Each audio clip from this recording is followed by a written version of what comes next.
BFM Business présente Edwige Chevrillon, la grande interview. Bonsoir à tous, bienvenue dans cette grande interview où on est dans le cockpit du futur parce que notre invité c'est Patrice Caine qui est le patron, le président directeur général de Thales. Bonjour Patrick Caine ou bonsoir, on ne sait plus très bien quoi dire puisque nous sommes dans la nuit, nous sommes dans ce cockpit. Vous pouvez nous dire exactement c'est quoi ce cockpit du futur? Alors c'est un cockpit de nouvelle génération effectivement, qui a pour particularité d'être ouvert sur le monde, qui va pouvoir récupérer des données et du coup mettre à jour en temps réel les trajectoires des avions. Voilà. Et ça va permettre, in fine, d'économiser de la consommation carburant, environ 10%, et donc d'avoir un moindre impact environnemental. C'est un cockpit vert, comme on l'appelle. Oui, parce qu'il faut dire qu'au Salon du Bourget, c'est vraiment sous le signe alors de deux choses, trois choses même. La décarbonation, on va en parler, et puis évidemment le contexte géopolitique, très très présent, moi je trouve ici. Et puis la question aussi des recrutements. Je crois que Thales, vous avez annoncé que vous vouliez recruter 12 000 personnes en 2023. En plus, vous êtes vice-président de France Industrie. Donc on voit que c'est des enjeux très importants pour votre industrie, pour l'industrie française. Contexte géopolitique, c'est vraiment ce qui est très frappant quand on se promène dans le salon du Bourget. Il y a énormément d'armements militaires, il y a beaucoup de militaires. Il y a deux stands, je crois, du ministère des Armées. Il y a les Américains. C'est ce qui vous frappe aussi ? Je ne sais pas s'il y en a plus qu'en 2019, mais c'est vrai que ce salon est un salon à la fois aéronautique et défense, avec beaucoup de clients de défense, effectivement, qui viennent, je dirais, nous rendre visite. Le contexte a beaucoup changé depuis 2019, la crise pandémique, bien sûr, et puis la guerre en Ukraine. Voilà. Alors, on a un peu découvert, finalement, ou redécouvert en Europe, l'importance d'investir dans sa sécurité. Mais par contre, au Moyen-Orient, en Asie du Sud-Est, eux n'avaient jamais arrêté, en fait. Donc, pour certains pays, ce n'est pas nouveau, et pour d'autres, il y a un vrai regain d'intérêt pour sa défense et sa sécurité. Est-ce qu'on peut faire déjà un premier petit bilan pour vous, pour Thales, et puis même pour le salon? Pour Thales, oui. On peut dire qu'effectivement, il y a énormément de délégations étrangères,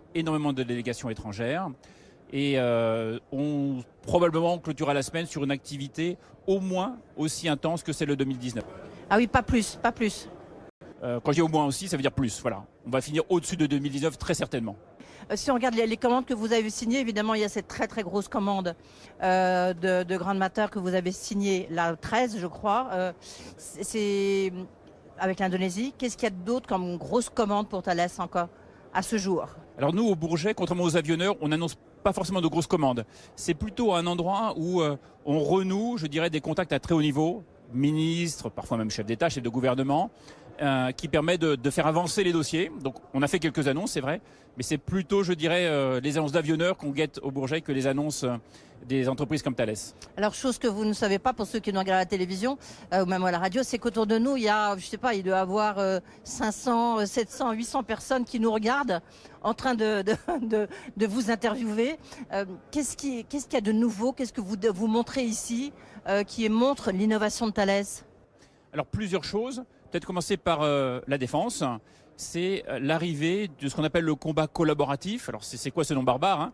C'est cette capacité de connecter les plateformes, un avion, un satellite, un hélicoptère, qui vont se mettre à partager finalement ce qu'ils voient, ce qu'ils apprennent, pour augmenter l'effet militaire. Voilà, donc on va collaborer ensemble, les plateformes collaborent ensemble, et ça c'est vraiment une des grandes nouveautés, je dirais, de ce salon, c'est l'arrivée de ce combat collaboratif. Côté spatial, je dirais que le sujet d'intérêt du salon, c'est les constellations, et notamment l'initiative de la Commission européenne, la fameuse constellation Thierry Breton ou Iris Carré, Iris Square, qui va permettre à l'Europe de se doter de capacités de communication souveraines, sécurisées, et pour lequel Thales est un des grands acteurs. Côté aéronautique, c'est ce dont on vient de parler, c'est la décarbonation.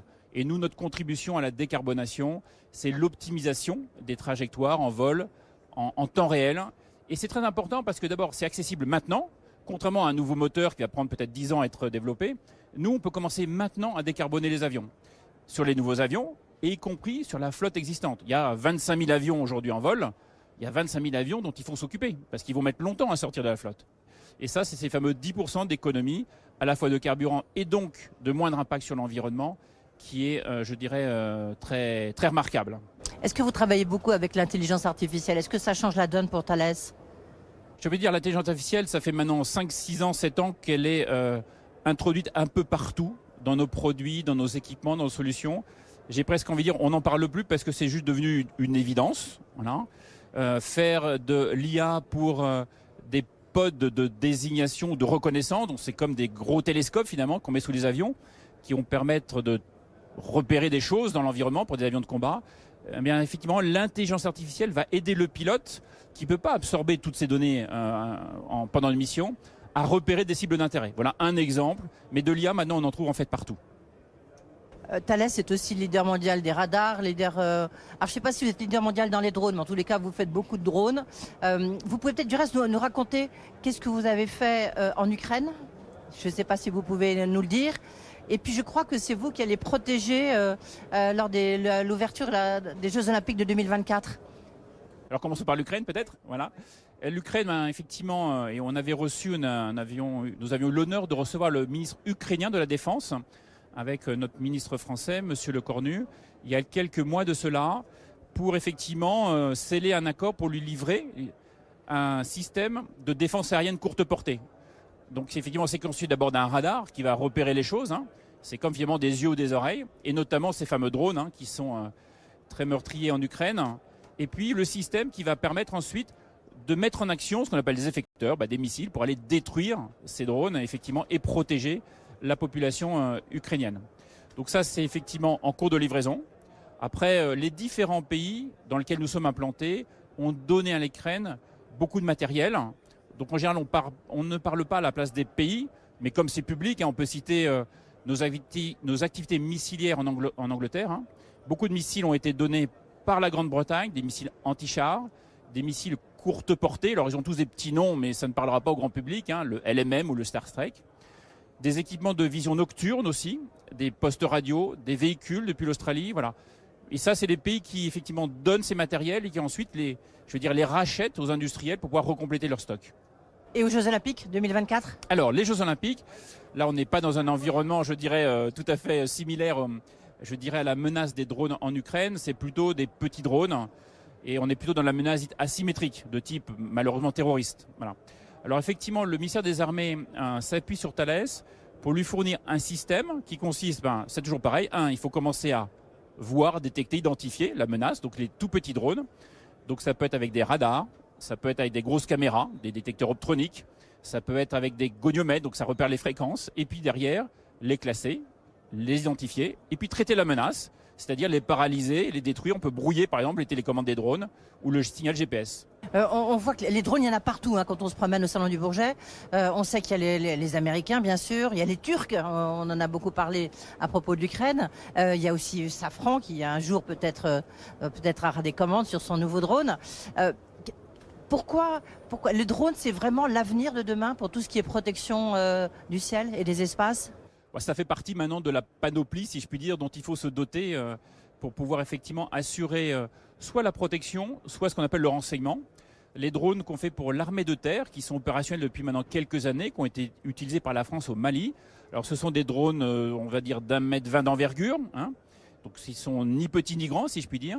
Ils portent des boules optroniques, des caméras, qui vont permettre d'aller jusqu'à 30-50 km, je dirais, de l'autre côté de la ligne de front, et puis aller voir effectivement ce qui s'y passe et ramener du renseignement. Voilà.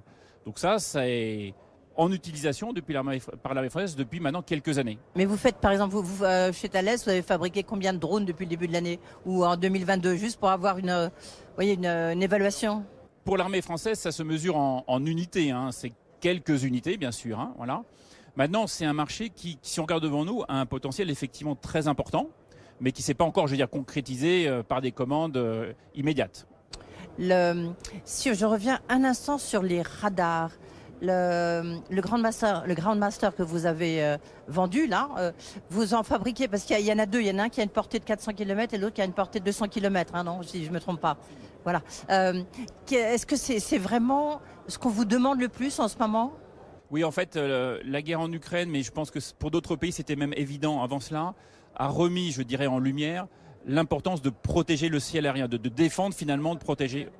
Exactement.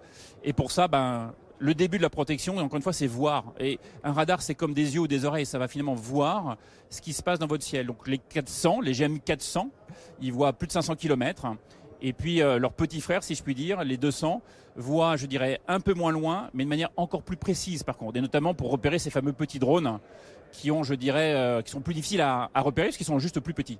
Je ne sais pas si vous vous rappelez de cette phrase qu'avait dit le président Macron lors de sa revue stratégique. Il avait dit aux Français, à vous, aux industriels français, il faut arrêter de faire trop de sophistication. Vous êtes d'accord avec lui? C'est peut-être un défaut français. Il faut être efficace, il faut être en économie de guerre. Alors en fait, il faut les deux. Il faut à la fois des choses qui sont robustes, résilientes, parce qu'on voit effectivement dans des conflits de haute intensité, la robustesse a toute son importance. Mais si aujourd'hui l'Ukraine effectivement est capable de résister, voire de contre-attaquer, c'est aussi parce qu'elle a à sa disposition des moyens technologiques ou des capacités technologiques de très haute performance, et notamment ce que les pays de l'OTAN mettent à la disposition de l'Ukraine. L'Europe de la défense, on a vu, on a perçu les difficultés qu'il y a toujours entre les Allemands et les Français. Vous y participez évidemment. Est-ce qu'un jour, vous pensez qu'on arrivera à construire cette Europe de la défense lorsqu'on voit les Allemands qui commandent des F-35, lorsqu'on voit les Allemands qui ont choisi justement un système de protection qui n'était pas français? C'est difficile, je suis honnête avec vous, c'est difficile, voilà. Donc c'est tous les jours qu'on essaye, je dirais, de faire avancer la cause. Alors c'est toujours pareil, on peut voir la bouteille à moitié vide, à moitié pleine. Et c'est vrai que y a des projets qui avancent, alors avec des hauts débats, mais qui avancent, notamment le fameux FCAS ou SCAF. Et puis des projets qui manifestement n'ont pas d'intérêt ou ne sont pas retenus par les pays. C'est vrai que c'est une construction difficile. Est-ce qu'on peut parler d'un sujet aussi qui est très important, qui est surtout, je dirais, qui monte en puissance, c'est la cybersécurité. Vous êtes très présent, c'est quelque chose d'important pour vous. On vous prête des intentions, je vais y revenir dans un instant, mais la cybersécurité, c'est vraiment un des enjeux stratégiques de 2023-2024. Ça fait partie maintenant, je veux dire, là aussi des incontournables, avec cette, je veux dire, spécificité qu'on touche à la fois des aspects de défense, la cyberdéfense, et puis des aspects civils de la vie de tous les jours, ce que j'appelle la cybersécurité civile ou commerciale. Pour nous, ça représente déjà 1,5 milliard d'activités. 1,5 milliard d'activités sur les 18 milliards que fait le groupe. Nous sommes probablement le plus grand acteur à racine européenne, même parce que c'est des activités qui sont dans le monde, en matière de cybersécurité. C'est peu connu d'ailleurs, mais on ne cherche pas la notoriété par ailleurs. Mais c'est effectivement une activité très importante. Et on le retrouve d'ailleurs, que ce soit pour les grandes entreprises, les institutions, mais aussi pour les équipements que nous faisons. Un cockpit comme celui qui est derrière nous a besoin d'être cybersécurisé. Voilà.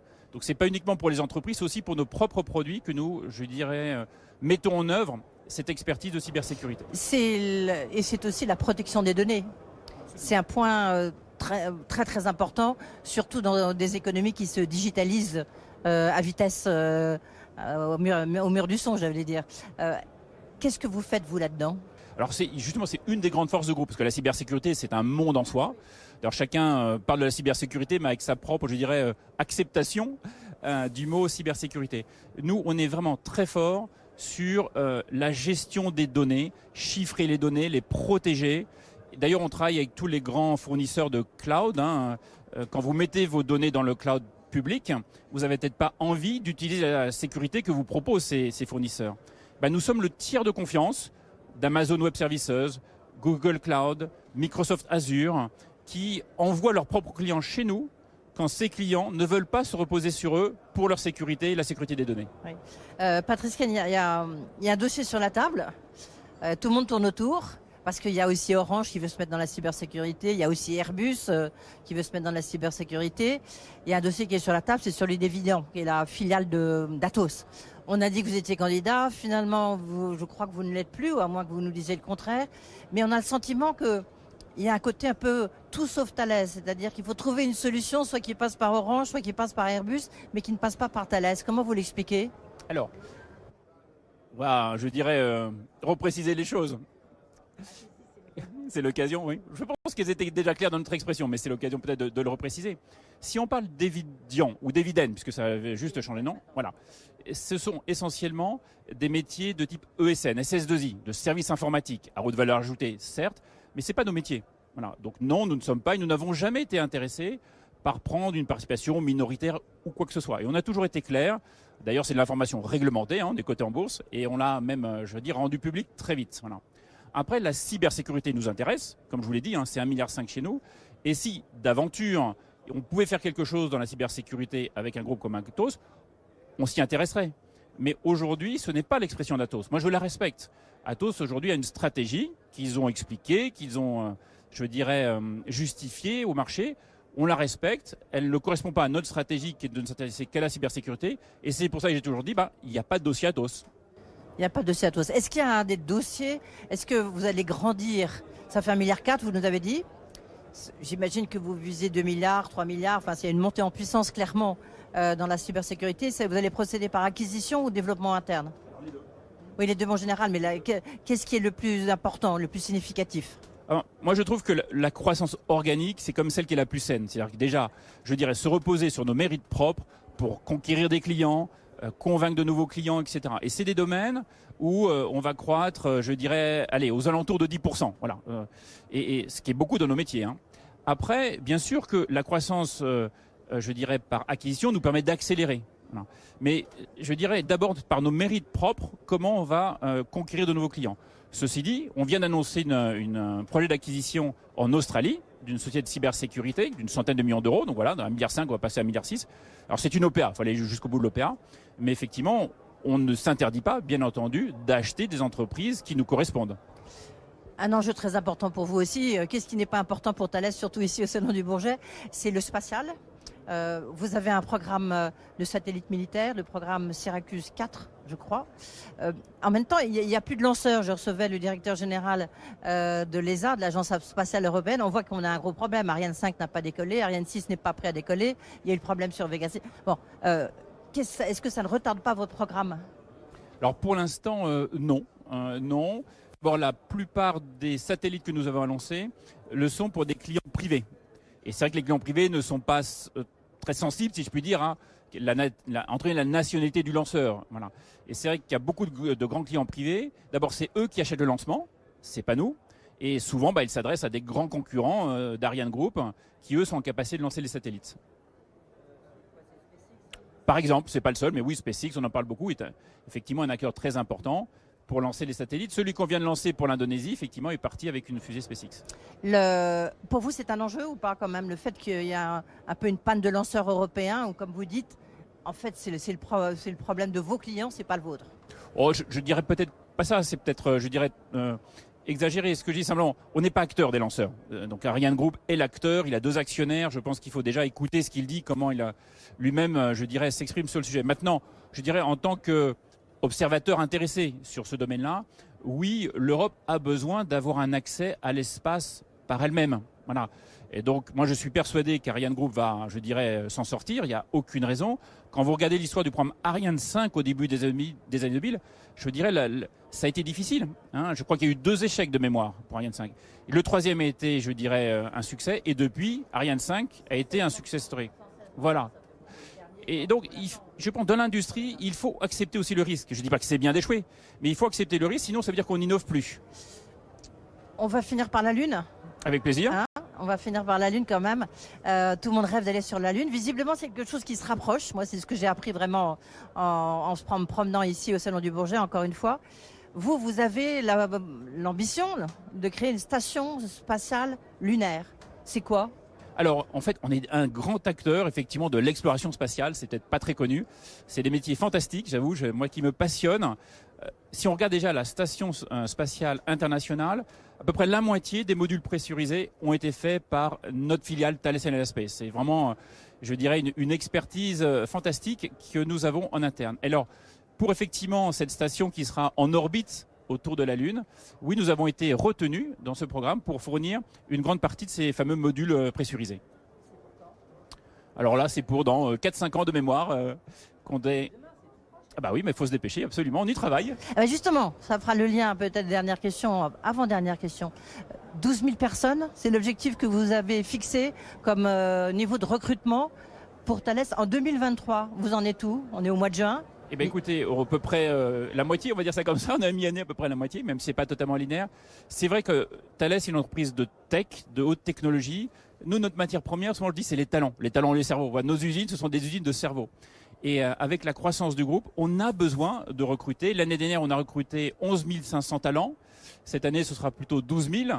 Et je constate que les jeunes aiment ce que nous faisons et nous rejoignent. Alors beaucoup dans les écoles d'ingénieurs, pas que, beaucoup des écoles d'ingénieurs. Et puis j'ai envie de dire un peu partout dans le monde. Quand on dit 12 000, à peu près, on va dire 40%, un gros 40% en France. Et puis le reste dans tous les autres pays où nous opérons. Allez, toute dernière question. Je voulais déjà poser sur l'intelligence artificielle, mais est-ce que ici, là, vous utilisez ChatGPT ou pas? Ou vous interdisez tous vos ingénieurs et vos chercheurs de l'utiliser? Alors, l'IA générative, parce que ChatGPT, évidemment, c'est un des, voilà, mais c'est pas le seul. L'IA générative, nous, on s'y intéresse dans des domaines particulier qui, je veux dire, pas celui du grand public, celui de l'assistant conversationnel qui est assez rigolo mais qui franchement n'est pas très bluffant. C'est celui de la génération de code. Quand on produit du code, effectivement, il y a cette IA générative qui peut nous aider à aller plus vite pour générer du code, je dirais, sans même que l'ingénieur logiciel lui-même le pense et l'écrive. Voilà, on y travaille. Ça pose quand même quelques problèmes. Propriété intellectuelle, cybersécurité, par exemple, et puis aussi localisation des données qu'on envoie à cette IA générative pour nous générer ces codes de manière automatique. Merci beaucoup. Il y a beaucoup de craquements dans votre cockpit du futur. Il faut s'inquiéter? Non, il y a une mezzanine où il y a une petite fête au premier étage. Ah ben voilà, c'est ça. Merci beaucoup Patrice Ken de nous avoir reçus donc dans ce cockpit du futur qui fait économiser, puisqu'ici on parle beaucoup de décarbonation.